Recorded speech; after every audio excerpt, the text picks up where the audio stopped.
आप देख रहे हैं अमेज नाउ। गंगा, यमुना, राप्ती और गोमती के तटवर्ती इलाकों से खबरें आप तक।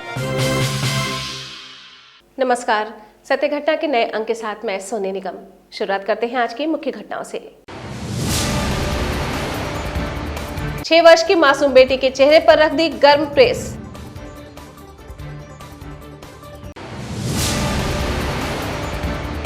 बस्ती जनपद के एक थानेदार की मेहनत से हाईटेक होंगी गोरखपुर जोन पुलिस।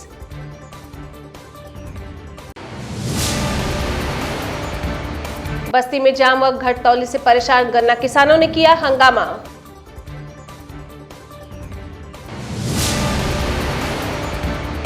सिद्धार्थनगर जिले में सिद्धार्थ विश्वविद्यालय कपिलवस्तु के चौथे दीक्षांत समारोह में कुलाधिपति ने कहा, हमारे इतिहास को तोड़ मरोड़ कर किया गया है पेश। अब सत्य घटना विस्तार। गोरखपुर जनपद में एक घरेलू महिला ने पति के झगड़े के दौरान आपा खोया और अपना गुस्सा अपनी 6 वर्ष की मासूम बेटी पर निकालते हुए उसके चेहरे पर गर्म प्रेस रखकर क्रूरता की हद पार कर दी। नतीजा, बच्ची बुरी तरह झुलस गई। स्थानीय पुलिस ने उस सिरफिरी महिला को सबक सिखाते हुए 14 दिनों के लिए जेल भेज दिया। चौरी चौरा थाना क्षेत्र के बघाड़ गांव के रहने वाले सिकंदर कुमार और उनकी पत्नी समता देवी के बीच किसी बात को लेकर कहासुनी हो गई। झगड़े के दौरान आरोपी महिला कपड़ा प्रेस कर रही थी। इस दौरान पति पत्नी के बीच विवाद इतना बढ़ गया कि पत्नी ने अपना आपा खो दिया। गर्म प्रेस से अपने 6 वर्ष की मासूम बेटी के चेहरे को जला दिया। एसडीएम पवन कुमार ने महिला को 14 दिनों के लिए जेल भेज दिया है। चौरी चौरा के बघाड़ गांव की रहने वाली महिला को पुलिस ने घटना की जानकारी होने पर हिरासत में लेकर शांति भंग में चालान कर एसडीएम पवन कुमार के सामने पेश किया। एसडीएम ने महिला की क्रूरता को देखते हुए उसे 14 दिनों के लिए जेल भेज दिया है। इस मामले में चौरी चौरा सीओ दिनेश कुमार सिंह ने बताया कि मासूम बच्ची का इलाज कराया जा रहा है।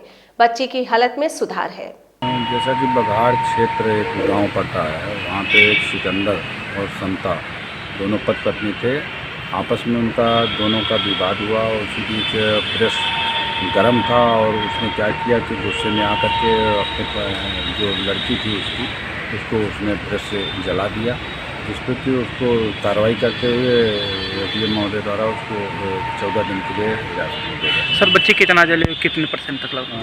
बच्ची बहुत ज़्यादा नहीं जली है, बस उसको थोड़ा जली है और लेकिन ट्रीटमेंट हो रहा है और ठीक है, खतरे से बाहर है। ना कोई कंप्यूटर इंजीनियरिंग की डिग्री, ना ही कंप्यूटर डिप्लोमा का कोर्स, बस सीखने की चाहत व कंप्यूटर पर कुछ नया करने की चाहत में एक दरोगा ने गूगल शीट्स के मदद से एक ऐसा सिस्टम विकसित किया जिससे थाने संबंधी सभी दस्तावेज की जानकारी अब लेना आसान हो गया और फील्ड में रहते हुए सारी जानकारी महज चंद सेकंड में हासिल हो जाएगी।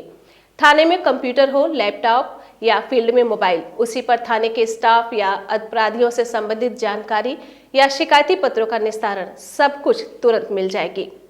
बस्ती जिले के वाल्टरगंज थाने के एसओ दिनेश कुमार सरोज ने गूगल शीट पर तकनीक से ऐसा सिस्टम बनाया है जिससे थानों का काम आसान हो जाएगा। एक क्लिक पर सभी प्रकार की जानकारियां मिल जाएंगी। उनका ये सिस्टम पूरे गोरखपुर जोन में लागू होगा। इतना ही नहीं, इसकी ट्रेनिंग भी वो पूरे जोन के 196 थाने के पुलिस कर्मियों को देंगे, जिसकी शुरुआत एडीजी दफ्तर से की गई है। इस समय दिनेश कुमार सरोज वाल्टरगंज थाने के प्रभारी के रूप में तैनात है। दरअसल दिनेश सरोज को जब थानेदार बनाया गया तो उनके सामने कई परेशानियां आई, जैसे रिकॉर्ड में कुछ भी देखना हो तो थाने में रहना जरूरी होता था। इसके बाद ही उन्होंने गूगल तकनीक का इस्तेमाल कर एक ऐसा सिस्टम बनाया जिससे थाने में होने वाले सभी कामकाज ऑनलाइन हो गए। कंप्यूटर, मोबाइल पर मेल की मदद से लॉगिन कर थाने के जिम्मेदार कहीं से भी कुछ भी देख सकते हैं और उस पर काम कर सकते हैं। जब मेरी नियुक्ति यहाँ पे हुई तो सबसे पहले मेरे पास जो समस्या आई वो ये था कि हमारे ऑफिस के लोग क्या क्या काम कर रहे हैं वो हमें बहुत कम जानकारी हो पाती थी। जब मैं रजिस्टर मंगा करके उसको देखता था तो एक एक पॉइंट वाइज चेक करने पर तब पता चलता था कि यह इस प्रार्थना पत्र की कार्रवाई अविशेष है, या ये जो प्रपत्र हमें मिले हैं जो न्यायालय के हैं या पुलिस प्रपत्र थे उनको कौन सा विलम्ब हो रहा है, रजिस्टर का अवलोकन से मुझे पता चलता था। तो इसमें काफ़ी प्रपत्र भी विलम्ब हो जाते थे सूचना भेजने में और तमाम सारी चीज़ें पेंडिंग सी पड़ी रह जाती थी, जिससे ऊपर से रिमाइंडर भी आते थे और एक असहज स्थिति का सामना करना पड़ता था। तो इसको जब देखा गया तो इसके लिए हमने एक ये जो गूगल का सेपरेट सीट है इसको आधार बना करके सारे अहकामातों की इसमें फिटिंग कराना शुरू कर दिए। ऑनलाइन इसका हमारे मोबाइल पर दिखता रहता है। अगर हम फील्ड में हैं तो फील्ड में भी मेरे थाने के कार्यालय के लोग कौन कौन सा काम कर रहे हैं वो शो होता रहता है। कौन सा प्रपत्र हमारा लंबित है उसको हमें पता चलता रहता है। हमारे यहाँ जो जीडी लिखी जाती है वो भी ऑनलाइन मुझे दिखती रहती है मोबाइलों पर। जब फाइनल होने के बाद से वो हमारे CCTNS के जो सॉफ्टवेयर है उसमें दाखिल किया जाता है। तो इस काम से हमारा काम काफ़ी आसान हो गया है, कागज़ों का भी बोझ कम हो गया है और कोई भी प्रपत्र हमारा लंबित नहीं रहता है, जिससे उच्च अधिकारी के कार्यालय से हमारे पास किसी प्रकार का रिमाइंडर नहीं प्राप्त होता है। हर काम हमारा टाइम टू टाइम हो जाता है। एडीजी अखिल कुमार ने सिस्टम की सराहना की है। इसे पूरे गोरखपुर जोन में लागू करने का आदेश भी जारी कर दिया है। जल्द ही जोन के सभी थाने से एक पुलिस वालों को एनेक्सी भवन बुलाकर ट्रेनिंग दी जाएगी। थाने में कितने प्रार्थना पत्र आए और उस पर क्या कार्रवाई हुई, महिला हेल्प डेस्क पर प्रार्थना पत्र आते ही तुरंत उसकी जानकारी हो जाना, ऑनलाइन ही मुकदमे का आदेश करना और मुंशी द्वारा उस पर कार्रवाई कर देना, थानेदार मुकदमे या फिर किस मामले में क्या कार्रवाई हुई उसकी जानकारी बिना पूछे देख सकते हैं। इलाके के एक गांव का विवरण, उस गांव के प्रमुख लोगों के मोबाइल नंबरों का अलग डाटा, बदमाश हिस्ट्री शीटर किस इलाके के हैं और कहां पर है इसका ऑनलाइन अपडेट, कोई फरियादी कितनी बार प्रार्थना पत्र दिया इसकी पूरी जानकारी। प्रार्थना पत्र को देखने के लिए नाम टाइप करते ही पता चल जाएगा कि कितने दिन पहले आया था। प्रार्थना पत्र साल भर पहले या उससे भी पहले का हो तो भी प्रार्थना पत्र सामने होगा। विभाग में ऐसे ज़हनदार हो तो विभाग को काफी गति मिलेगी, ऐसा मानना है बस्ती पुलिस के SP हेमराज मीणा का। काफ़ी एक अच्छा सराहनीय कार्य है और इससे जो थाने पे जो भी प्रार्थना पत्र हैं और जो भी प्रोसेस का जो तामील के लिए जो भी प्रोसेस जाते हैं तो उनका पर्यवेक्षण करना बहुत ही आसान हो गया है और थाना प्रभारी को ये पता रहता है कि किसके पास में क्या प्रार्थना पत्र और कौन सी जांच लंबित हैं, कौन से NVW और इनका तामील शेष है। तो इससे थाने की जो वर्किंग है वो काफ़ी इससे इफेक्टिव हो गई है और इसी को ADG जॉन महोदय के द्वारा भी इसको रिकॉग्नाइज़ किया गया और उनके द्वारा इसको काफ़ी अप्रिशिएट किया गया और उन्होंने जनपद के जो सभी थाने हैं उनको उनमें भी इस व्यवस्था को इम्प्लीमेंट करने के लिए निर्देशित किया गया। साथ ही साथ उनके द्वारा जोनल स्तर पे भी सभी SPs को भी इसके बारे में निर्देशित किया है कि वो भी इसको अपने अपने यहाँ पे जो भी थानाएं हैं उनमें इसको इम्प्लीमेंट कराएं। तो ये एक काफ़ी अच्छा प्रयास है और इससे जो हमारा जो विशेष तौर से जो हमारा जो नीचे जो सबॉर्डिनेट स्टाफ है जैसे कांस्टेबल्स हैं, हेड कांस्टेबल्स हैं, सब इंस्पेक्टर्स हैं, तो इनको जो वर्क डिस्ट्रीब्यूशन किया जाता है उनका सुपरविजन इसके माध्यम से बहुत ही अच्छे तरीके से किया जा सकता है। संत कबीरनगर जनपद में समाजवादियों ने प्रदेश में बढ़ रहे अपराधों व मुरादाबाद में पार्टी मुखिया के विरुद्ध दर्ज मुकदमे पर रोष जताते हुए प्रदेश सरकार के खिलाफ जमकर नारेबाजी की और कलेक्ट्रेट पहुंच जिलाधिकारी को ज्ञापन सौंपा। प्रदेश की बिगड़ती कानून व्यवस्था के संबंध में सपा नेताओं व कार्यकर्ताओं ने राज्यपाल को संबोधित ज्ञापन जिलाधिकारी को सौंपा है। ज्ञापन में कहा है कि यूपी की कानून व्यवस्था की स्थिति चिंतनीय है। लोकतंत्र की रक्षा करना किसी भी सरकार का प्रथम कर्तव्य होता है। वर्तमान समय में प्रदेश में संवेदनहीन लोकतंत्र की धज्जियां उड़ाते हुए व्यापारियों, छात्रों, युवाओं, किसानों, नौजवानों, महिलाओं के हितों, अधिकारियों और उनके भविष्य की चिंता से बेखबर सरकार काबिज है। सपाइयों ने कहा कि वर्तमान सरकार में स्वतंत्र अभिव्यक्ति की आजादी नहीं रह गई है। सरकार की जन विरोधी नीतियों के कारण किसान बदहाल, छात्र नौजवान बेरोजगार हैं, आत्महत्या करने को मजबूर हैं। सरकार लगातार रोजगार के झूठे आंकड़े पेश कर रही है। इसके साथ ही राष्ट्रीय अध्यक्ष अखिलेश यादव के ऊपर लगाए गए फर्जी मुकदमों को वापस करने व पार्टी कार्यकर्ताओं का उत्पीड़न बंद करने की मांग की है। ऐसा न होने पर सपा कार्यकर्ताओं ने प्रदर्शन करने की चेतावनी भी दी। इस अवसर पर वरिष्ठ सपा नेता सुनील सिंह, प्रदीप सिंह, लोरिक यादव, पूर्व जिलाध्यक्ष जयराम पांडे, रामा यादव, पूर्व विधायक दशरथ चौहान, शकुंतला यादव सहित सैकड़ों सपा नेता उपस्थित रहे।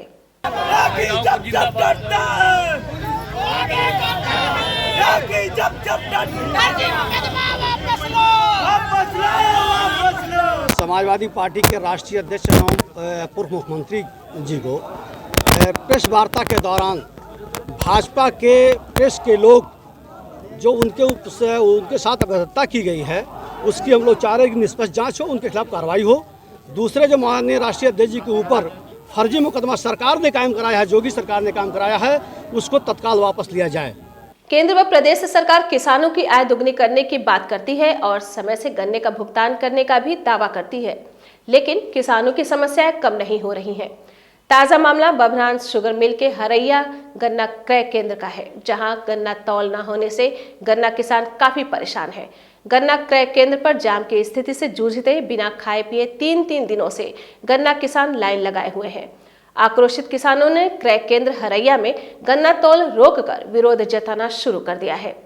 किसानों ने बताया कि 3-3 दिनों से लाइन लगाकर गाड़ी लेकर हम सब खड़े रहते हैं और हमारा सारा गन्ना गाड़ी पर रखे रखे सूख जा रहा है और वजन में भी कमी आ रही है। ऊपर से काटा बाबू द्वारा घटतौली भी की जा रही है। अब जब तक पर्याप्त व्यवस्था मिल प्रबंध द्वारा नहीं किया जाएगा, तब तक हम किसान गन्ना क्रय केंद्र पर तौल नहीं होने देंगे और सभी किसान धरना प्रदर्शन करते रहेंगे। वहीं किसानों के इस तरह आक्रोशित होने पर बभनान चीनी मिल के जिम्मेदारों के हाथ पांव फूलने लगे और मौके पर पहुंचे गन्ना अधिकारियों व हरैया पुलिस के द्वारा घंटों समझाने के बाद किसानों ने फिर से क्रय केंद्र पर गन्ना तौल शुरू होने दिया। लेकिन इन गन्ना क्रय केंद्रों पर ठेकेदार और मिल प्रबंधन की मनमानी के चलते गन्ना किसानों का गन्ना खेत में पड़ा सूख रहा है और किसान आए दिन परेशानियों का सामना कर रहे हैं। गन्ना पेराई सत्र खत्म होने वाला है और इन किसानों का गन्ना खेतों में अभी भी पड़ा है। देखिए, जो इंडेंट बढ़ाया गया है इससे यहाँ पे जाम लग गया है। ना तो इनके पास लेबर की व्यवस्था है, ना ट्रक की व्यवस्था है। और गन्ना जो सूख रहा है 2 कुंटल 3 कुंटल पर डे, इसका हर्जाना कौन भरेगा। और 24 48 घंटे लोग यहाँ फंसे रहते हैं। उसके बाद इतना गन्ना यहाँ दिख रहा है, इतने गन्ना अभी खेत में भी पड़ा है। उसको लाने के लिए हम लोगों के ऊपर प्रेशर डाला जाता है किसानों के द्वारा। क्या घटतौली की भी समस्या है यहाँ पे? अब घटतौली यही मान लीजिए कि चाहे यहाँ सूख जा रहा है, चाहे गन्ना कम हो जा रहा है। और गन्ना कम हो रहा है तो ये जान लीजिए घटतौली हो रहा है या सूख रहा है, कहीं ना कहीं से हम लोगों का नुकसान हो रहा है। इस संबंध में जिला गन्ना अधिकारी ने बताया कि किसानों की मांग को देखते हुए गन्ना पर्ची का इंडेंट बढ़ा दिया गया है। जल्द ही ट्रांसपोर्टिंग की व्यवस्था दुरुस्त कर इस समस्या का समाधान होगा। इसके पूर्व जो इंडेंट जारी हो रहा था, सारे इंडेंट पर सारी पर्चियों पे गन्ने की आवक नहीं हो पा रही थी, पर्चियां फेल हो रही थी। इसके वजह से इंडेंट को चीनी मिल के माध्यम से समितियों ने इंडेंट की मात्रा बढ़ाया गया, जिससे गन्ने की आवक ज़्यादा हो गई और ट्रांसपोर्ट सीमित होने की वजह से तौल में थोड़ा विलम्ब हो रहा है। इसके लिए चीनी मिल को निर्देशित किया गया है कि अपने ट्रांसपोर्ट की क्षमता को बढ़ाएं ताकि समयांतर्गत कृषकों के गन्ना को खरीद की जा सके। साथ ही जो थोड़ा बहुत विलम्ब खरीद की वजह से पर्चियाँ हायल हो रही है, इस संबंध में भी चीनी मिल को निर्देशित किया गया है कि अपने स्तर से उन गन्ना को हर हाल में खरीद करना सुनिश्चित करेंगे ताकि कृषकों की समस्या कम से कम समस्या का सामना करना पड़े। इसी संबंध में आज चीनी मिल को बुलाया भी है कि समस्या का निस्तारण जितना जल्द हो उसको पूर्ण कर लें। सिद्धार्थनगर जिले के सिद्धार्थ विश्वविद्यालय कपिलवस्तु ने अपना चौथा दीक्षांत समारोह मनाया। दीक्षांत समारोह प्रदेश की राज्यपाल व कुलाधिपति आनंदीबेन पटेल की अध्यक्षता में मनाया गया। कुलाधिपति ने 34 छात्र छात्राओं को गोल्ड मेडल व प्रशस्ति पत्र दिया। कुलाधिपति ने उच्च प्राथमिक विद्यालयों के 50 छात्र छात्राओं को स्कूली बैग, ग्रंथ से जुड़ी किताबें व फल भी वितरित किया। दीक्षांत समारोह में मुख्य अतिथि के तौर पर प्रदेश के उप मुख्यमंत्री डॉक्टर दिनेश शर्मा, विशिष्ट अतिथि के तौर पर प्रदेश के बेसिक शिक्षा राज्य मंत्री सतीश द्विवेदी मौजूद रहे। दीक्षांत समारोह में पहुंची कुलाधिपति ने महिला छात्रावास, महामाया द्वार व शिक्षक आवास का भी लोकार्पण किया। दीक्षांत समारोह में उप मुख्यमंत्री डॉक्टर दिनेश शर्मा ने कहा कि डिजिटल लाइब्रेरी की मदद ऑनलाइन शिक्षा के क्षेत्र में 19,000 से अधिक लेक्चर वीडियो लोड है। कोविड महामारी में भी हमने ऑनलाइन एजुकेशन को जारी रखा। उन्होंने कहा कि हमारी सरकार उच्च शिक्षा व रोजगार परक शिक्षा देने के लिए कटिबद्ध है। आज चतुर्थ दीक्षांत समारोह सिद्धार्थनगर विश्वविद्यालय कपिलवस्तु में था और मुझे खुशी है कि इस विश्वविद्यालय को हमारी भारतीय जनता पार्टी की सरकार ने हम लोगों ने इसको डेवलप किया है। पहले जब हम लोग आए थे तो केवल शिलान्यास का पत्थर था यहाँ पे। पूरा इसको डेवलप कराने का काम हमारी उत्तर प्रदेश सरकार ने किया और इसमें कैंपस में टीचिंग शुरू हो सके और साथ में यहाँ पर विभिन्न प्रकार के पाठ्यक्रम कोर्सेज आवें और शिक्षकों का अपॉइंटमेंट हो और शोध पीठ सेंटर ऑफ एक्सीलेंस के अंतर्गत शोध कार्य यहाँ पर संपादित हो सकें, इसकी व्यवस्था कराई गई। हम धीरे धीरे इसके विस्तार के लिए इसमें जो हमने जैनिज़्म, बुद्धिज़्म और हिंदुज़्म पर पाठ्यक्रमों का यहाँ पर प्रारंभ किया है, अब उसको लगता है कि जल्दी ही इसका हम विस्तार करेंगे। कुलाधिपति ने कहा कि मेरे लिए गौरव का विषय है कि मुझे फिर भगवान बुद्ध की धरती पर आने का सौभाग्य मिला।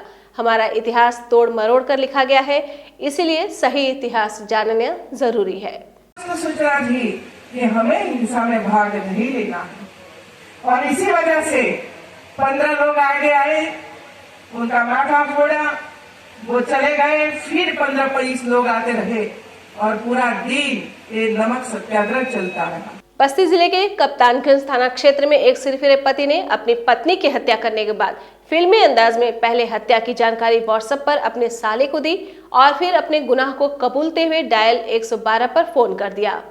सूचना मिलते ही कप्तानगंज पुलिस मौके पर पहुंची और उसे गिरफ्त में ले लिया। आपको बता दें, गोंडा जिले के छपिया थाना क्षेत्र वीरपुर गांव निवासी राधेश्याम पांडे की पुत्री पुष्पा की शादी बीते 4 वर्ष पहले कप्तानगंज थाना क्षेत्र के नकटी देव बुजुर्ग गांव निवासी अमरेश मिश्रा से हुई थी। मृतका के पिता की माने तो शादी के कुछ दिन बाद से ही पुष्पा का पति अमरेश उसे दहेज के लिए अक्सर प्रताड़ित करता, मारता पीटता था, जिस पर मृतका के घर वाले आकर दोनों के बीच सुलह समझौता कराकर चले जाते थे। पुष्पा अभी 3 दिन पहले अपने मायके से पति के साथ ससुराल आई थी। कल फिर दोनों पति पत्नी के बीच झगड़ा हुआ था, जिस पर ससुराल पक्ष के लोग पुष्पा के घर आकर दोनों के बीच सुलह समझौता कराया और लिखित रूप से तय हुआ था कि अगले दिन मायके चली जाएगी। रात में ही एक बार फिर दोनों के बीच विवाद हुआ और अमरेश तिवारी ने पुष्पा की हत्या कर दी। सूचना पर पहुंची कप्तानगंज पुलिस कमरे का दरवाजा खुलवाकर पति को हिरासत में ले लिया। अभी मैं कल आया था भैया जी, ये इतवार को लेकर के हमारी लड़की को आए हैं जी, दिल्ली से आए हैं, शनिवार को हमारे घर रहे। इतवार को मैंने विदाई किया, कहे बाबूजी हमने भेज दिया।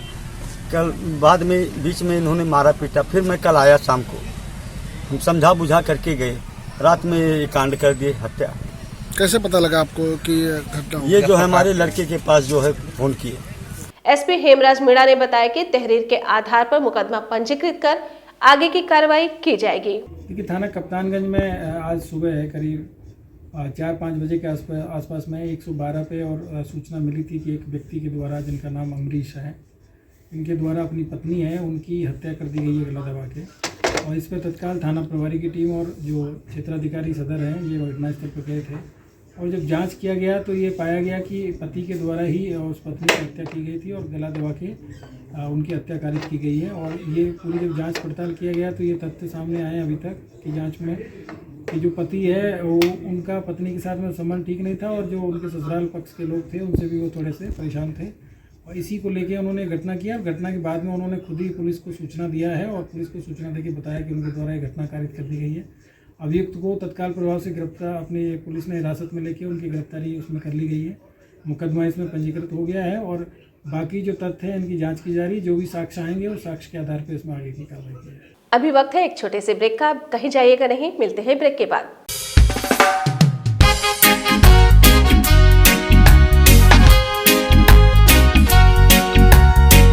शुगर एंड चिली लाया है धमाकेदार हैवी डिस्काउंट ऑफर। आपके किचन का हर जरूरी सामान मिलता है आधे दाम पर।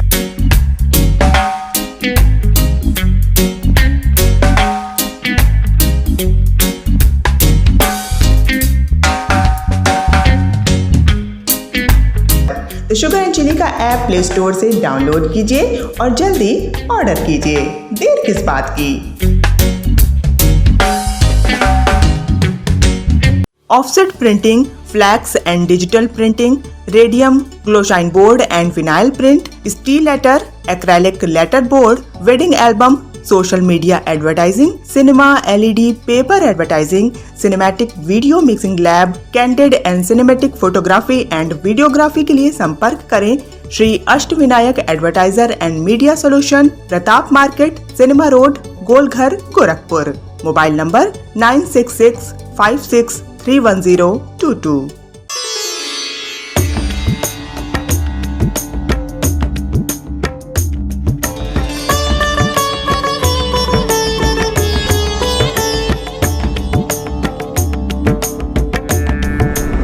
हालात ने मजबूर कर दिया सेठ, आज मौका है, हम भी दिखाएंगे हम क्या हैं। हुस्न हाजिर है मोहब्बत की सजा पाने को, कोई पत्थर से हाँ कोई पत्थर से ना मारे मेरे दीवाने को, कोई पत्थर से ना मारे। ब्रेक के बाद आपका स्वागत है। बढ़ते हैं शेष खबरों की ओर। नगर निगम स्थित रानी लक्ष्मीबाई पार्क से लेकर जिलाधिकारी कार्यालय तक आरक्षण की मांग को लेकर निषाद पार्टी के सैकड़ों कार्यकर्ताओं ने विरोध प्रदर्शन किया। जबरन जिलाधिकारी कार्यालय में घुसने के प्रयास में पुलिस ने उन्हें हिरासत में ले लिया। जिस समय निषाद पार्टी के कार्यकर्ता जिलाधिकारी कार्यालय के भीतर घुसकर ज्ञापन देने का प्रयास कर रहे थे, वहां मौजूद सिटी मजिस्ट्रेट और एडीएम सिटी ने उन्हें रोक दिया और खुद ज्ञापन लेकर उस पर कार्रवाई का आश्वासन दिया। लेकिन निषाद पार्टी के पदाधिकारी जिलाधिकारी से मिलने की मांग पर अड़े रहे। 1 घंटे तक जिला प्रशासन और कार्यकर्ताओं के बीच वाद विवाद चलता रहा। अंत में जिला प्रशासन ने पुलिस बल का सहारा लिया और नजदीक के 3 थानों की भारी पुलिस बल ने स्थिति को गंभीर होने से बचाया। पुलिस ने हल्का बल प्रयोग करते हुए महिलाओं समेत सैकड़ों कार्यकर्ताओं को हिरासत में लेकर पुलिस लाइन पहुंचा दिया। इस संबंध में जब सिटी मजिस्ट्रेट और एडीएम सिटी से बात की गई तो उन्होंने कुछ भी बोलने से मना किया। एसपी सिटी सोनम कुमार ने बताया कि अराजकता का माहौल बनाने की कोशिश में लगे निषाद पार्टी के दर्जनों कार्यकर्ताओं को हिरासत में लिया गया है। ये देखिए, ये लोग डीएम साहब के पास आए थे, ज्ञापन देने के लिए आए थे। उनको शांतिपूर्ण तरीके से समझाया गया, बट ये लोग कोविड प्रोटोकॉल का वायलेशन करने लगे, 144 का वायलेशन करने लगे और नारेबाजी करने लगे वहाँ। तो इसलिए इन सबको हिरासत में लिया गया और आगे की कार्रवाई की जा रही है। तो कितने कार्यकर्ता? 15-20 के आसपास। तो क्या इन्होंने पूर्व सूचना दिया था किस तरह की मांग कर रहे थे, बताया था? देखिए, इन्होंने ये कहा गया था कि ज्ञापन देंगे, तो हमने कोऑर्डिनेट किया था, सीओ साहब ने कोऑर्डिनेट किया था, एडीएम सिटी और सिटी मजिस्ट्रेट ने कोऑर्डिनेट किया था। ज्ञापन देने की बात हुई थी, पर यहाँ पे थोड़ी अराजकता की स्थिति हो गई थी, तो इसलिए फिर इनको अभी हिरासत में भेजा है और आगे की विधिक कार्रवाई की जाए। होली और त्रिस्तरीय पंचायत चुनाव के मद्देनजर गोरखपुर जनपद की सिविल पुलिस और आबकारी विभाग के साथ साथ पूरा जिला प्रशासन चुस्त दुरुस्त दिखाई दे रहा है। उसी क्रम में आबकारी विभाग की टीम ने जनपद के रामगढ़ ताल थाना क्षेत्र के फुलवरिया में दबिश देकर 60 लीटर अवैध कच्ची शराब के साथ इस धंधे में लिप्त 3 महिलाओं को आबकारी अधिनियम अंतर्गत अभियोग पंजीकृत कर विधिक कार्रवाई में जुट गई। मीडिया से बात करते हुए आबकारी निरीक्षक अरविंद मिश्रा ने बताया कि आबकारी की टीम अपने पूरे प्रयास के साथ इस आर्थिक अपराध को खत्म करने के लिए लगी है। जिलाधिकारी महोदय के निर्देश पर कच्ची और अवैध शराब के विरुद्ध जो अभियान चलाया जा रहा है, उसके तहत थाना रामगढ़ ताल के अंतर्गत फुलवरिया में दबिश दी गई, जहां पर लगभग में 60 लीटर अवैध कच्ची देसी मदिरा की बरामदगी की गई एवं 3 अभियोग पंजीकृत किए गए। इसके पहले भी सर कुछ कार्रवाई? हाँ, लगातार कार्रवाई की जा रही है। एक तो होली और दूसरा पंचायत चुनाव, इन दोनों को मद्देनजर रखते हुए आबकारी विभाग ने पूरी तरह से कच्ची और अवैध शराब के विरुद्ध कमर कस ली है और लगातार दबिश दी जा रही है, अवैध शराब पकड़ी जा रही है, लोगों के खिलाफ कार्रवाइयाँ की जा रही है। Bar association civil court Gorakhpur के तत्वावधान में प्रत्येक वर्ष की भांति इस वर्ष भी एडवोकेट क्रिकेट लीग 2021 प्रतियोगिता का आयोजन 20 मार्च को रीजनल स्टेडियम गोरखपुर में शुभारंभ होगा, जिसके मुख्य अतिथि जनपद न्यायाधीश होंगे। मीडिया से मुखातिब हुए bar association civil court Gorakhpur के अध्यक्ष भानु प्रताप पांडे और मंत्री अनुराग दुबे ने बताया कि इस क्रिकेट टीम में 2 महिला अधिवक्ता टीम और 24 पुरुष अधिवक्ता टीम है।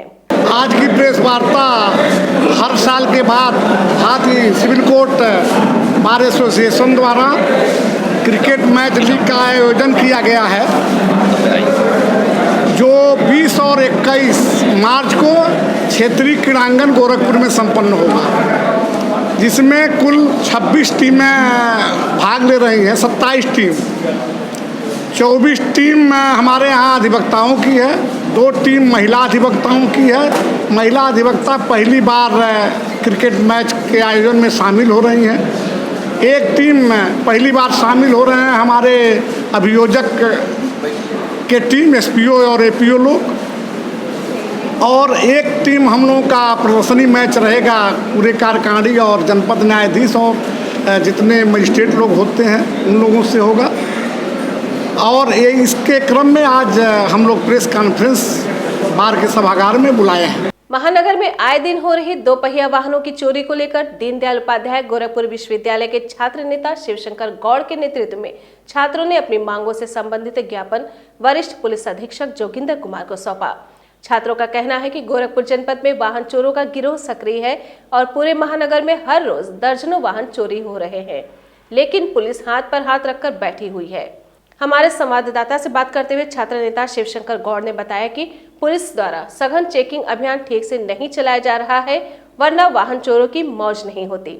आज हम लोगों ने पूरे गोरखपुर में हो रहे 2 पहिया वाहन चोरों के खिलाफ और एक बहुत बड़ा गिरोह सक्रिय है, जिसको लेकर आज हम लोगों ने माननीय पुलिस अधीक्षक एसएसपी साहब को मिलकर ज्ञापन दिया कि ऐसे गिरोह के लिए एक प्रमुख जांच टीम बनाकर ऐसे गिरोह को पकड़ा जाए जो दिन पर दिन सैकड़ों दर्जनों गाड़ियां ये चोरी कर रहे हैं। और खास करके माननीय मुख्यमंत्री जी के गृह जनपद और उनके थाना क्षेत्र जहाँ वो निवास करते हैं, उस थाना क्षेत्र में रहने के बावजूद पुलिस प्रशासन कोई कार्रवाई नहीं करी। विगत 3 मार्च को एक मोटरसाइकिल चोरी हुई, जिसका फुटेज भी पुलिस प्रशासन को उपलब्ध करा दिया गया है, लेकिन आज तक और अभी तक कोई कार्रवाई उस पर नहीं हुई, जिसको लेकर पूरे शहर में और पूरे गोरखपुर में ये गिरोह सक्रिय है। और मैंने दूसरी मांग की कि जितने भी अवैध कबाड़ बिनने और कबाड़ खाने वाले हैं, जो गाड़ियों को काट के और पाट में बेचने का काम करते हैं, उन लोगों को भी चिन्हित किया जाए, उन लोगों पर भी कार्रवाई किया जाए, जिससे कि ऐसे गिरोह का पर्दाफाश हो, इस पर कानूनी कार्रवाई की जाए। सत्य घटना में ये थी अब तक की खबरें।